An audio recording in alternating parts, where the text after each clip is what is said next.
Hey there! You've just brought home some beautiful leather furniture, and if you're like me, you want it to stay gorgeous for years. But let's be real, figuring out how to care for it can feel a little intimidating, right? I'm Sarah, the customer care manager here at the Furniture Mall. I've worked with tons of guests who love their furniture, but aren't sure how to keep it looking as amazing as it did on day one. In this video, I'll break down the different types of leather, how they age, and most importantly, some super simple tips to keep your leather looking fabulous without spending a fortune on fancy products. Let's get started.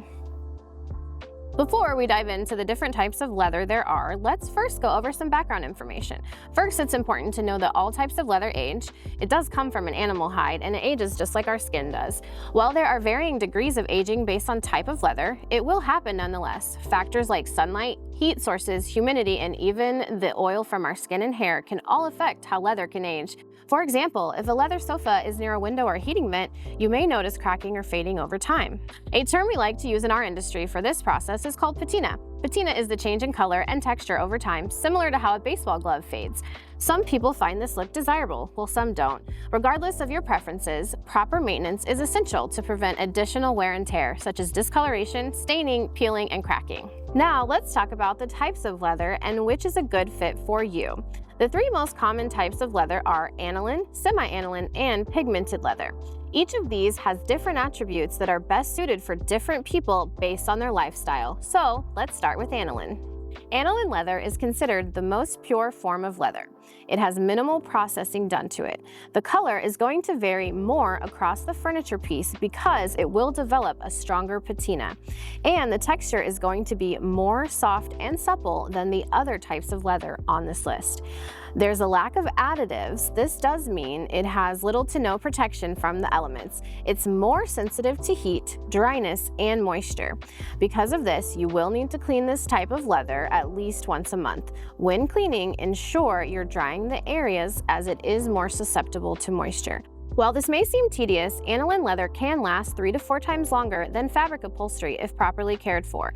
For those seeking a lived-in look and are more comfortable with regularly cleaning it, aniline leather would be a good choice. This is definitely not a good fit if you have a more active lifestyle. Semi-aniline leather is what I like to call the middle ground of leather. It has more processing so that it offers more protection from the elements, but not so much that it loses the natural leather look. It has more pigmentation or dye than aniline leather, but only to preserve color consistency throughout the aging process. This is ideal for those who enjoy the texture and appearance of leather, but prefer the more polished finish over the lived-in lifestyle. Because of the additional processing and dyeing, it's going to be more resistant to fading and will retain its color longer than aniline. Ideally, you should clean this type of leather every 1 to 2 months to prevent hair and body oils from seeping into the leather. This type of leather is good for you if you like the more natural look, but need that extra layer of protection from kids, pets, or guests. Finally, we have pigmented, also known as corrected leather. This is the most heavily processed and highly pigmented type of leather available.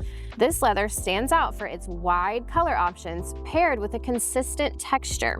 Though it loses some of its softness and natural appeal due to processing, retexturing by some manufacturers can help achieve a natural look again while retaining its consistency.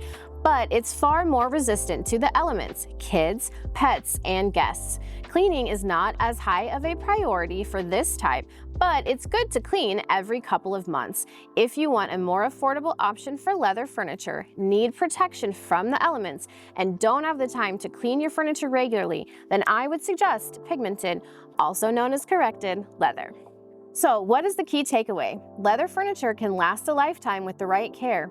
Clean it regularly based on its type and protect it from things like sunlight and moisture. And if you're considering buying leather, think about your lifestyle and choose the type that fits your needs best. So what's the next step? Check out our videos on fabric and wood care so that your whole living space stays beautiful. Or better yet, stop by the Furniture Mall and let one of our specialists help pick the best furniture for your home. Thanks for watching, and oh yeah.